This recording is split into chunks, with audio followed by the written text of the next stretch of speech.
இன்றைக்கி நம்ம என்ன வீடியோ பார்க்க போகிறோம்னா, நம்மக்கிட்ட வந்து மண் வந்து கம்மியான அளவு தான் இருக்குது. ஆனால் ஒரு செடி வைக்கிற அளவுக்கு மண் ஃபில் பண்ணணும் அப்படின்னா, மண் இல்லாமல் நம்ம என்ன பண்ணலாம் அப்படின்றத இந்த வீடியோவில் பார்க்கலாம். வாங்க வீடியோக்குள்ளே போகலாம்.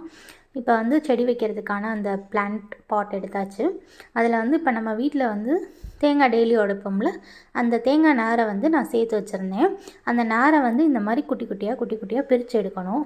பிரித்து எடுத்து ஃபஸ்ட்டு அடியில் வந்து நம்ம இதை போடணும். கொஞ்சம் ஹார்டாக இருக்கிறதெல்லாம் நம்ம வந்து கத்திரிக்கோல் வச்சு லைட்டாக கட் பண்ணி விட்டுக்கலாம். முடிஞ்ச அளவுக்கு இதை நல்லா குட்டி குட்டியாக கட் பண்ணி போடலாம். இல்லைன்னா நல்லா பிரித்து இந்த மாதிரி பாருங்கள் எப்படி ரொம்ப சாஃப்டாக இருக்குல்ல, அந்த அளவுக்கு நல்லா பிரித்து நம்ம போடலாம். இந்த மாதிரி நம்ம போடுறோம் அப்படின்றனால வந்து அந்த ஈரப்பதம் வந்து எப்பயுமே அடியில் இருக்கும். அதே மாதிரி இந்த வந்து ப்ரௌன் கலரில் இருக்கிற தேங்காய் எடுத்துக்கிட்டிங்க அப்படின்னா அதில் இருக்கிற நார் வந்து ரொம்ப சாஃப்டாக இருக்கும். முடிஞ்ச அளவுக்கு ப்ரௌன் கலரில் இருக்க தேங்காய் நாராக எடுத்து வச்சுக்கோங்க. அது நமக்கு ரொம்ப ஈஸியாக இருக்கும் உரிக்கிறதுக்கு. நம்ம கடையில் காசு கொடுத்து